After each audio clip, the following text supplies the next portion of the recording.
Hey, folks, welcome back to the Mac and Mike Show. I'm Mac, and the other guy is Mike. That would make sense, right? There's all kinds of topics we could talk about, but Mike and I have really didn't have time to prepare. Both of us have got a lot of things going on in family and work and all those other things. So, what we thought we'd talk about is the first 100 days of the Trump administration.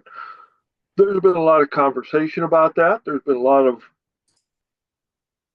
discussion in news media. There's been a lot of really all over the place. There's just been all of this focus on the first 100 days.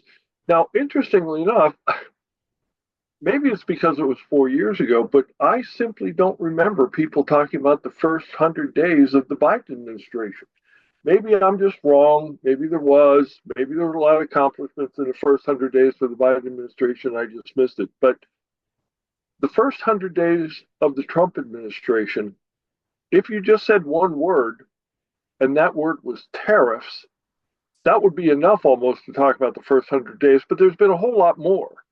Mike, do you want to lead us off with tariffs? Well, okay, so we had good news today. Anyway, I caught a little bit of news before I went to the dentist, and we were talking. We texted, but yeah, it looks like again the whole question about tariffs. I want to dispel one rumor first. I keep hearing people saying this will go a long way towards reducing income tax. It will not. It will go a long way towards getting the things that Trump wants, like no tax on tips and Social Security and overtime. But I ran the numbers the other day, and we export about $3 trillion worth of goods and import $4 trillion. That's on average. So even if you applied a 10% tariff across the board, you would pull in $400 billion a year. Pretty good. Well, how much is our annual budget? $7 trillion. So, you're not going to make up for a whole lot with 400 billion.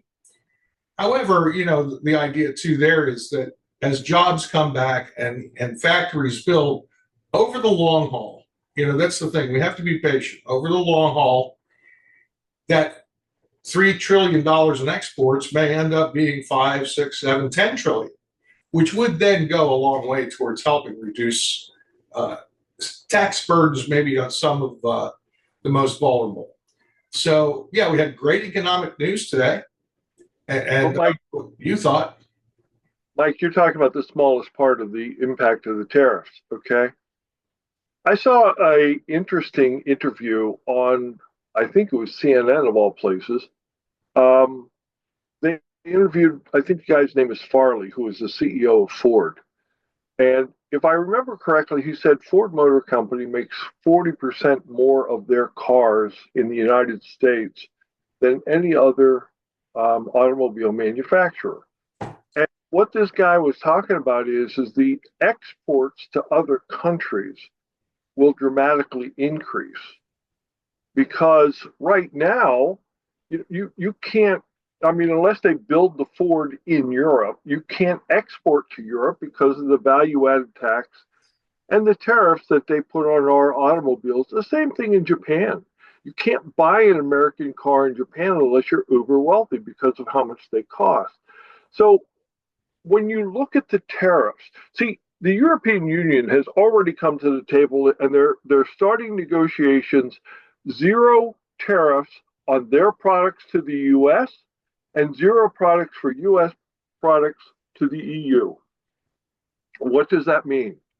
That means that all of our meat and dairy and automobile and all the other things that we have in this country that we do export are going to have increases. What do those increases mean? They mean more jobs in the United States of America. What does more jobs in the United States of America mean? That means more people paying income tax. That means more corporations paying more tax than they would have paid before. So it's not just the tariffs that we have to pay attention to. It's what we need to pay attention to what it does to our economy. And if the experts are right, and if we have an increase in our economy, both manufacturing and otherwise, in the United States of America, it has that exponential effect of increases income to the government all over the place. So imagine if Ford has to build another factory in the United States of America to keep up with the manufacturing of cars that are going to be exported. That's a wonderful thing for the American worker. That's a wonderful thing for the American economy.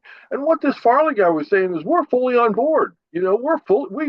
How many more Harley Davidson motorcycles do you think will be exported across the world when these tariff barriers go down?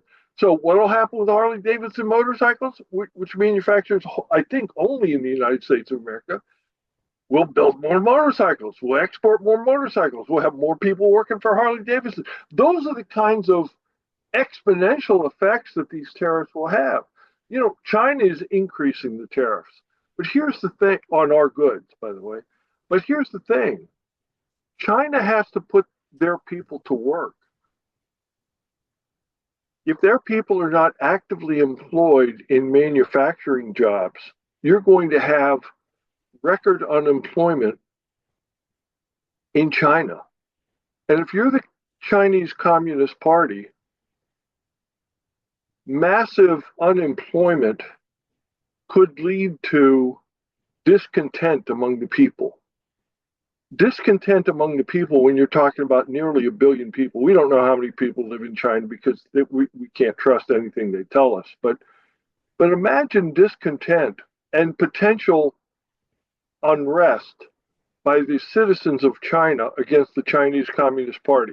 That would not be good for Xi Jinping. It may be good for the United States of America. I'm not sure, but I don't know all the impacts that might happen of unrest in China. But the point I'm trying to make about tariffs, Mike, is that every manufacturer in the United States of America, if this works out the way it logically could work out, where tariffs are equalized. What do they call them? Reciprocal tariffs. You put a 50% tariff on my product, I'm going to put a 50% tariff on your product. Do you know that we cannot export milk, eggs, and dairy products to Canada because of the tariff they put on our products? And do you know why they put the tariff on our products? Because they want to subsidize their farmers in Canada. Now, that's fine. I mean, I understand why the Canadians want to do that. They want to protect their farmers in Canada. But is that fair to the United States farmers? And so what the United States has to decide is, are we going to allow that to occur? Are we going to allow devastating tariffs to make certain that our farmers across the northern tier are not going to be exporting across the border into Canada? What about forest products? We put a tariff on their forest products, so they put a tariff on our cars. They put a tariff on electricity. As a matter of fact, they were talking about denying electricity to some of the states, big cities in the northern tier that get their power predominantly from Canadian plants that generate electricity. So, it's too early to tell. But based on what's going on around the world, I think the tariffs are working. And I think we're going to be better for it, both short term and long term. And we may see increased prices in the short term, but long term, I think you're going to see them come down. Yeah, I think you might have missed what I said. I said essentially the first part of what you said was the hope is our exports grow, meaning that, yes, we're producing more, 5, 6, 7 trillion instead of the 3 trillion we're exporting now. So, okay, I'm sorry. Yeah, that's all right. You just went on about other subjects, though, that, were important to cover, filling in probably the gaps. You know me, I'm Mr. Brief. I'm hoping people out there fill in the gaps. But yeah, that was a great thing. I think it is a wait and see situation. What do you think is like the other biggest talking point or issue? I think we know what the American people were behind. The number. Well, I think the second biggest issue is the gangs, the MS-13, the Tren de Agua. I mean, I think those gang members being captured and being forced out of the United States of America, I think that the Trump administration has a goal of eliminating all of the illegal immigrants who came here illegally. And I shared with you that funny this morning from South Park about kids who are born here. But the point is that the amount of crime that that these people are responsible for. There was a sick story about an illegal immigrant in New York City on the subway that raped a dead woman. The woman was dead on the subway, and he raped. He had been evicted. He had been caught as an illegal immigrant and deported 5 times. He came across the border excuse me, I guess deported 4 times, and he was here for the 5th time. And I don't want sick people like that walking the streets in New York City. I mean, I don't live there, but that's a level of depravity that I don't think most Americans are willing to accept. And then there was a story about in Colorado, the nightclub they raided, and they caught 101 illegal immigrants in the nightclub, and they deported many of them because various reasons. But my favorite is the Maryland dad. You know the Maryland dad story. He was from El Salvador, and he wasn't a terrorist. He had MS-13 tattooed on his knuckles. I don't know how much more evidence you need, but this Maryland dad beat his wife, did some other horrible things, and yet the Democrats. See, I think that's where the Democrats are losing their cool. Not only losing their cool, Mike, but I think losing the American public.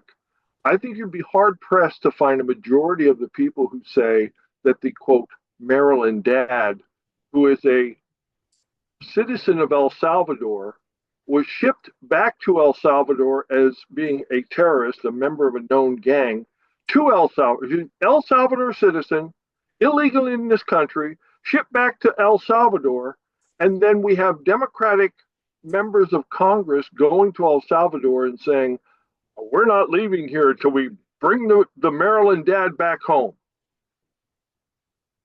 Yeah. The American public is looking at that, Mike, and saying somebody's nuts here. Right. Yeah, I mean, the other big thing that they had was I guess we're deporting children, 2-year-olds and 3-year-olds and all that.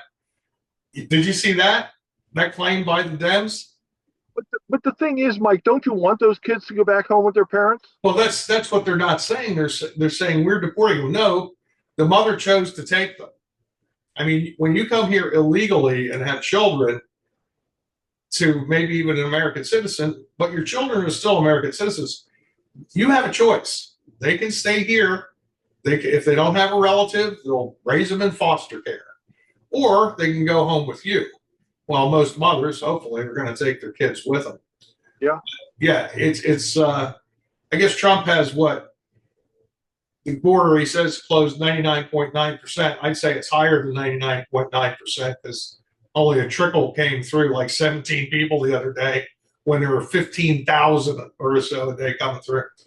Another stat I heard, I'm not sure if it's true, is to deport the people that are here illegally.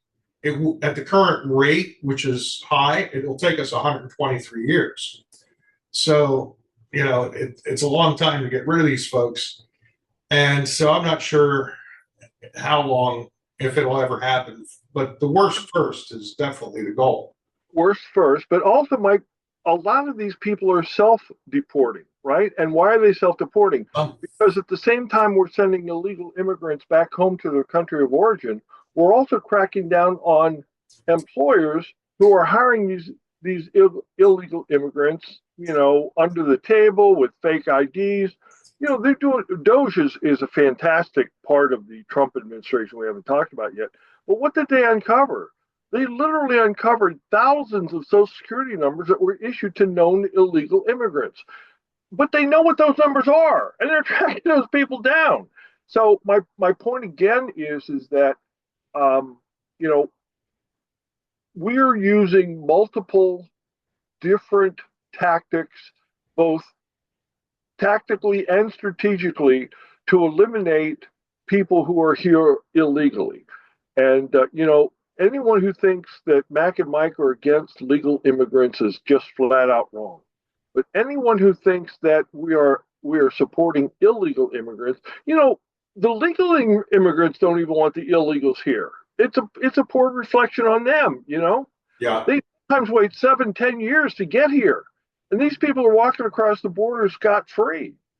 And we don't know how many of these people mean to do us harm. What do we have, like 130 different countries represented by illegal immigrants? What are the Chinese nationals doing coming across the border? Who is, you know, they claim asylum, but you and I both know nothing happens in China without the CCP approving of it. So if somebody left China to come here, they got approval to do that. Why would they give them approval? I'm just asking a question. Somebody else should fill in the blank. I know what I think they're doing, but every individual will make up their mind for themselves.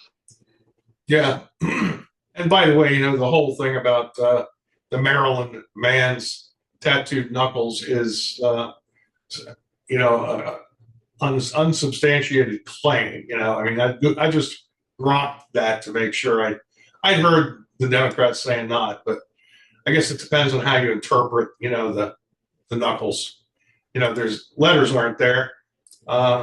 Forget what it said, that the tattoos are digital. Oh, they're digitally altered. So, okay, I guess it's not true at all. Just so we know, but there's enough other evidence. The guy was picked up trafficking humans and, beating his wife and involved with other gang members. And by the way, his claim for asylum is he was afraid of the other gang members in El Salvador. The other gang. So no, he wasn't in a gang, but I'm afraid of the other gang. Well, me growing up in New York, we had rival gangs at each end of my block. Yeah. LAMF and ROS Twilight. So yeah, you didn't have much to fear if you weren't involved in either one of those gangs, really. Right. So anyway, I found this kind of interesting. The DOGE thing. Mm-hmm. It's the claims are now. It says here 150 from the White House, but I guess 160 billion. I think they were trying to shoot for what, 2 trillion in savings, but I'm not sure that won't happen in time because this is an ongoing process. So I guess it's kind of interesting that Elon Musk is heading back to Tesla and leaving a whole group of other people to continue this process. So I don't know what one of the negative things that one of the fellow veterans emailed me was that it was out of the Pittsburgh Gazette interfering with the VA hiring non-paid employees because they still need background checks and all this other stuff, and they've frozen those positions. So I don't know. It's kind of a mixed bag. I think we'll see what falls out from it. Everything's not as a clean cut when you start reducing. You and I went through rifts. Yeah. Yeah. Mike, the uncovering of the waste, fraud, and abuse by DOGE. See, people are criticizing DOGE, saying various things about how they're doing it or why they're doing it, but nobody ever criticizes the actual waste, fraud, and abuse that they uncover. And I understand that we have to have a set of rules and we have to have a set of laws. But ultimately, if somebody is stealing money from the U.S. taxpayers, that ought to stop. And I don't care. I know this sounds harsh and I know it sounds un-American, but I don't care if I don't think they are, by the way, but I don't care if they do break the law to stop the lawbreakers from stealing taxpayer money. Does that make sense? I don't care how they go about doing it. I just want it to stop. We can't afford it.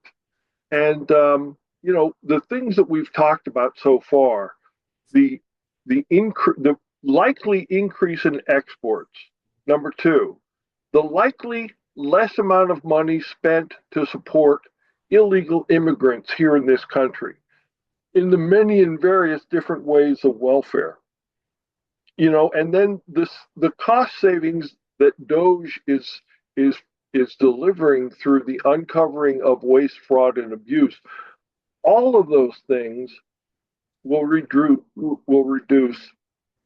the $7 trillion debt that we have. And I'm for all of those things, Mike. And, you know, again, when it comes to DOGE, and without, honestly, Elon Musk, I think in a lot of ways is a figurehead. I think that this is just my opinion. I have no way of verifying this, although I think he said it initially. I think um, what Elon Musk was concerned about, and the reason that he supported Trump, and the reason why he helped set up this Department of Government Efficiency, is that he was interested in freedom of speech. Now, why was he interested in freedom of speech? Because we are the last nation in the world that truly has freedom of speech, and we protect it. Many other places, they don't allow that, and they actually subvert free speech of their citizens for many and various reasons, some of them good, some of them bad. But I think he kind of got caught up in this waste, fraud, and abuse stuff after. I mean, why did he buy X? He overpaid for X. Why did he buy Twitter? He publicly said, I want to preserve freedom of speech in the public square. He paid probably double what it was worth, although he did turn it around and it's now making money, right? Although I hate a lot of the ads that I now see on X, because it used to be you could skip by them really quickly. Now a lot of them just play. You don't have a choice to watch them or not. Did you went to the free version of X? No, not yet. I still pay $40 a month. Okay, yeah. So I don't. I'm not criticizing Elon Musk for making money, nor am I criticizing him for being interested in free speech, because I think someday when history is written, there will be a pretty big chapter on the free speech that Elon Musk protected, defended, and saved, maybe through his purchase of Twitter. And so many people use Twitter, now X, to get their message across. Now there's lots of other platforms, but that platform is pretty popular. And I think that the work he did with DOGE may not have been as expansive or as successful as he wanted, but still, if you're talking about a billion here and a billion there, Mike, pretty soon you're talking about real money, right? Yeah. Well, one other thing people need to remember is the savings that they did come up with was probably going to continue and get worse into the future. So let's say they found, just rounded to 200 billion in fraud over 5 years. That's $1 trillion, because they would have gone back to the same pot. Now, the other interesting thing he was asked the other day, do you think people are going to go to jail over this? And he very clearly said, yes, people broke the law. People did this criminally. So you give 150 million or 100 million to an organization that was supposed to go down, and they kept going to subcontractor to subcontractor. He said, you can just follow the money all the way down to the person who was supposed to get it ends up with zero. It was all these subcontractors. Yeah. But the funny side of that, he said, well, I guess nobody in Guatemala got a sex change out of it. That was and the prominent names that I've heard being associated with some of this corruption just as shocking. Yeah, it's Republicans too. Yeah. No, there's nobody that's clean in this, but I just, I think, I don't remember, there was a Frenchman that wrote about America, and he said the American, he talked about our economic system, and he talked about how successful it was and why it was successful. And then he said, but America will fail whenever they realize that they can take money, they can steal money from the public trust. And I think that's been going on. I think it's been going on for a long time. and that's sad.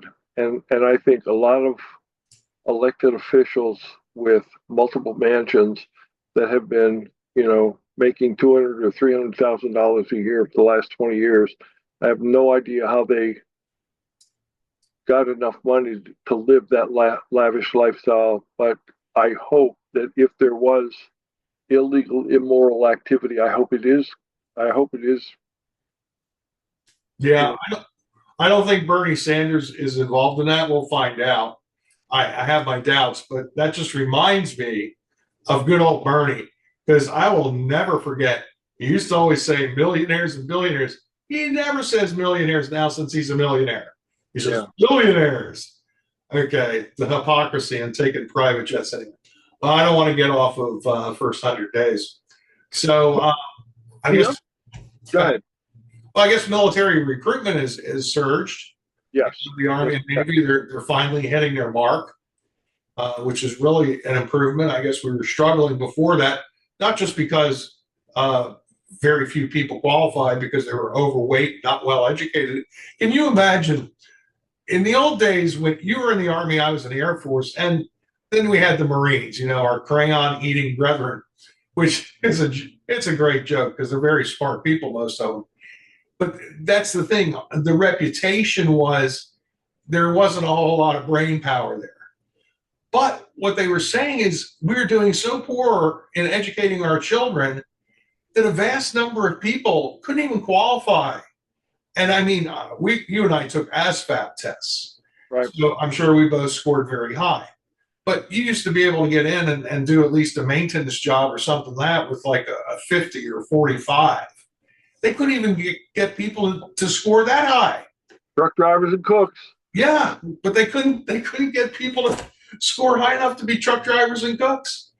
And then the wage standard. But it's just great that we're finally able to motivate the next generation to think, yeah, maybe we're done with this woke crap and putting up with too much liberalism. But it's more than that, Mike. America depends on its military forces for so many different things. There are times when the military is used to extend our influence into distant parts of the world. There's times when we use our military to enforce righteousness in places where there isn't any. We use our military for providing aid for other nations in need. And, we also use our military forces when necessary to find our enemies and to make certain our enemies can't hurt us anymore, whatever that means. And, when Donald Trump brought in the new Secretary of Defense, Pete Hegseth, who had written a book about, supporting our warriors, the first thing he tried to do was eliminate the woke and DEI that has pervaded the military over the last 4 years. And that meant a lot of changes at the top. He was fond of saying we won World War II with 6 4-star generals, and now we have 44 4-star generals, in all the services, it be admirals and whatever, flag officers. And, with a non-wartime military, it's clear we don't need that many flag officers. And the question then becomes, why does that exist? And the reason that exists is for all these people to build their own little empires. And oh, by the way, most of those people, when they leave government service, they become some sort of consultant or some sort of employee of these big defense contractors. And that's where you get what Eisenhower warned us about is the military industrial complex. You get these guys that, if you're a 4-star general and you help the 3-star and the 2-star get promoted and they're your buddies and you've helped their career and you smooth the way for them to help to get promoted, there's a natural sense of human nature where people that have helped us, we want to help them, So the 4-star picks up the phone, he makes a phone call to the guy that's now 3-star and says, "Hey, I understand you're working on the XYZ program.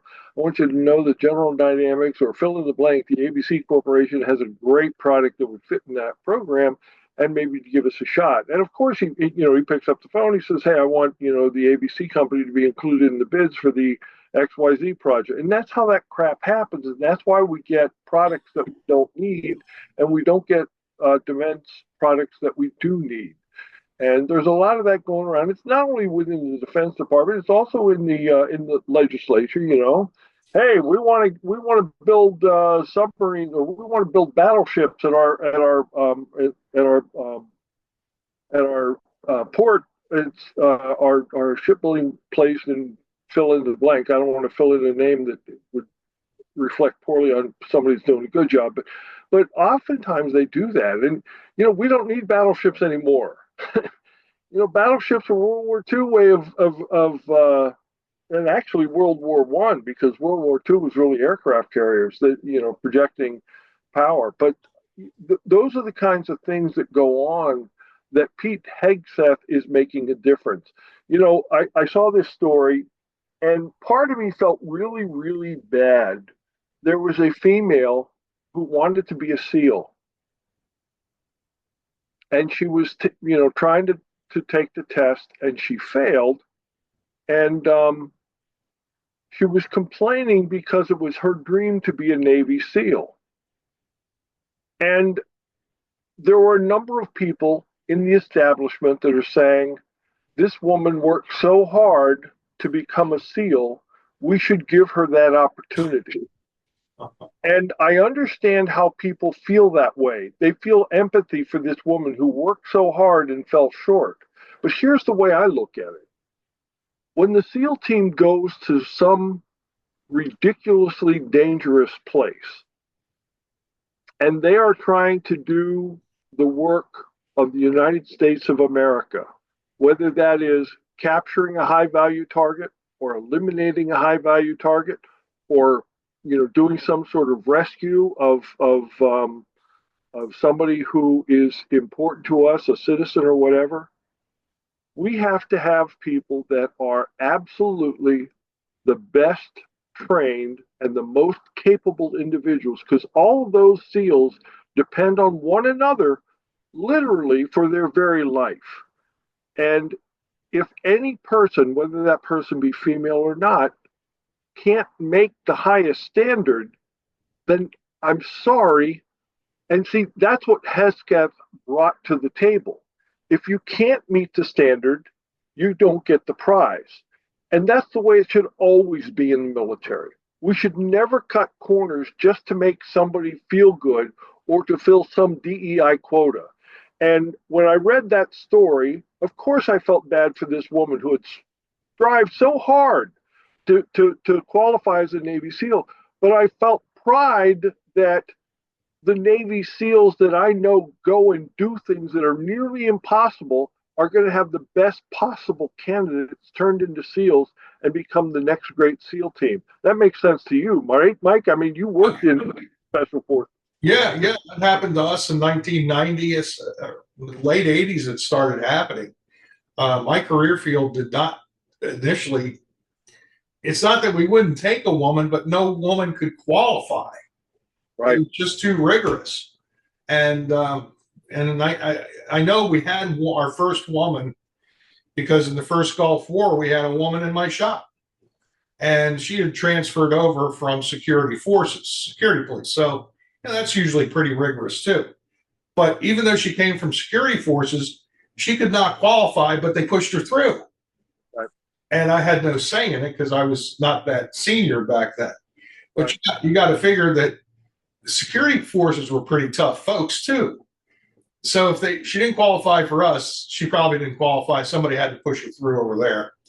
But yeah, later in the 1990s, we actually got a second one, and she was a former Hooters waitress. I'm serious. Now she was strong, but I still don't. I didn't qualify her, so I don't think she really passed. But whatever. She didn't stay very long, put it that way. So But again, Mike, when you look at the first 100 days, you say to yourself, where have the successes been in the Trump administration? And I think that the tariffs have been to a certain extent a success. And I think that with the number of people coming to the table to negotiate in the future, it will be even more successful. I look at the deportation of these criminals, and I think that that's going to have a dramatic effect on the crime, especially in the big cities. But also, it's a precursor for not only America deporting some of these illegal immigrants, but it's also pushing people to self-deport. What do I mean by, you already mentioned the number of illegal immigrants has stopped, slowed down to a trickle. But also what it does is if these people can't get jobs and they can't get money under the table and they're being searched for, no one wants to live their life looking over their shoulder, waiting for Iceman to show up and to arrest them. So they're matriculating back to their home country and they're taking as much money with them as they can. And I don't care what they take with them. I just care that illegal immigrants are not here. What people fail to realize is that these people who are living in the shadow, oftentimes they're taken advantage of, right? They're raped and they're turned into slaves almost and paid, a pittance of what their value is because they can't complain to anybody. That's in addition to the crime that's caused by these really bad people. So you look at the tariffs, you look at the deportation, and then you start looking at some of these other things we talked about, including the increase. Prior to President Trump being elected, our recruiting was like off 25 or 35%. The only branch of the military that was doing well was the Marine Corps. Every other branch was really literate. And you know what they do, Mike? It is, you and I can both laugh about this. We both serve. It is very military minded. If you miss your number, to just adjust the number downward and say, yeah, we were looking for 300,000. No. We only needed 213,000, which is exactly what we got. Mm-hmm. Yeah. And well, 2 points. It's good that you brought us back to the immigration issue because one of the things Trump did is started cutting off the money. So I can't remember what the latest number of self-deporters are. It wasn't that high, but I expect it to increase exponentially over time. Yep. Because the cities and the states are going to have to be the ones to support these people. I remember, I think it was 40% of the housing and urban development money was going to illegal immigrants. 40%. And that's, I got to check those numbers and I'll put it in the text, but, I'll check that, but I think it was somewhere around there. But again, you talk about the trickle down or the spider-like effect of these people leaving, both being forced to leave and also self-deportation. What that does is that these jobs that exist around the edges of our economy, the person who works a summer job at the beach, and the person who is digging ditches as a subcontractor for the company that's putting in new cables or whatever, all of these jobs that people are being paid oftentimes below minimum wage, those jobs are now going to Americans who should be working and maybe aren't. They're able-bodied Americans collecting welfare, and with those fringes of society being sent back home, whether willingly or unwillingly, that's opening up these jobs. And what happens is the work has to get done, so people start paying more and more Americans are working as well. That's what happens when you do things the right way. You have all these other benefits. Now, I'm waiting to see what the president does with the Department of Education, because that would be, in my estimation, I think that hasn't happened yet, but you can see the Secretary of Education, the name escapes me right now. Is it McMahon or is it Voss? I don't know. It's McMahon. I don't know. Voss was under the first administration. Just to let you know, we're down to a minute. Okay. But anyway, they say on the White House website they already cut 50% of the Department of Education and returned that money to the states. Well, there you go. There's first 100 days, 4 remarkable accomplishments, and 1 soon to come. I guess with that, Mike, we better close up shop if all we got is a minute. Yep. Mike. Out.